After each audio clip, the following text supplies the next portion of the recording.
በተባበሩት አረብ ኤምሬትስ የኢፌዴሪ ኤምባሲ ባለሙሉ ስልጣን ሆነው ለመጡት ለክቡር አምባሳደር ዶክተር ጀማል በከር በተዘጋጀው የትውውቅና የእንኳን ደህና መጡ መርሃ ግብሩ ላይ ብፁዕ አቡነ ዲሜጥሮስ የሊባኖስ የተባበሩት አረብ ኤምሬትስና የመካከለኛው ምስራቅ አገረ ስብከት ሊቀ ጳጳስና የቅዱስ ሲኖዶስ አባል ህዳር 20 ቀን 2018 ዓ.ም ቅድስት ቤተ ክርስቲያንን በመወከል አባታዊ መልእክት አስተላለፉ። በመርሃ ግብሩ ላይ ክቡር መላከመዊ ቀሲስ ደረጀ ጅማ የአገረ ስብከቱ ዋና ስራ አስኪያጅ እና የዱባይ ደብረመዊ ቅዱስ ሚካኤል ወቅድስት አርሴማ ቤተ ክርስቲያን አስተዳዳሪ፣ ክቡር መላከ ምሕረት ቆሞስ አባ ኃይለ ጊዮርጊስ ማይጸንተ የአገረ ስብከቱ ሰበካ ጉባኤ ማደራጃ ዋና ክፍል ኃላፊና የሻርጃ ርዕሰ አድባራት ሰዓሊተ ምሕረት ቅድስት ማርያም ወቅዱስ ያሬድ ቤተ ክርስቲያን አስተዳዳሪ እንዲሁም በአቡዳቢና ዱባይ የሚኖሩ የኢትዮጵያውያን ኮሚኒቲዎች የተለያዩ ማህበረሰብ ክፍል አባላት እና የልማት ማህበር የተወከሉ በርካታ ኢትዮጵያውያን ታድመዋል። በተባበሩት አረብ ኤምሬትስ የኢፌዴሪ ኤምባሲ ባለሙሉ ስልጣን አምባሳደር ዶክተር ጀማል በከር ከብፁዕነታቸው ጋር ባደረጉት ንግግር የሀገረ ስብከታችን ወይም ደግሞ ከሀገረ ስብከታችን ጋር ተቀራርቦ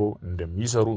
ከአሁን ቀደም የነበረውን የሀገረ ስብከቱና የኤምባሲው መካከል ያለውን ጠንካራ ግንኙነት አጠናክረው እንደሚቀጥሉና የኢፌዴሪ መንግስት ወክለው ቅድስት ቤተ ክርስቲያን እንደሚያግዙ ቃል የገቡ መሆናቸው ተገልጿል። በመጨረሻም ብፁዕ አቡነ ዲሜጥሮስ የሊባኖስ የተባበሩት አረብ ኤምሬትስና የመካከለኛው ምስራቅ አገረ ስብከት ሊቀ ጳጳስ እና የቅዱስ ሲኖዶስ አባል የአገረ ስብከታችን በተባበሩት አረብ ኤምሬቶች የሚገኙ አብያተ ክርስቲያናትን እና ኦርቶዶክሳውያንን በመወከል የእንኳን ደህና መጡ መልእክት አስተላልፈው ለክቡር አምባሳደር በተባበሩት አረብ ኤምሬቶች ወይም ደግሞ አቡዳቢ የሚኖራቸውን ቆይታ ስኬታማና ፍሬያማ የሥራ ዘመን እንዲሆንላቸው መልካም ምኞታቸውን ገልጸዋል። የዜና ምንጭ የመካከለኛው ምስራቅ አገረ ስብከት ሚዲያ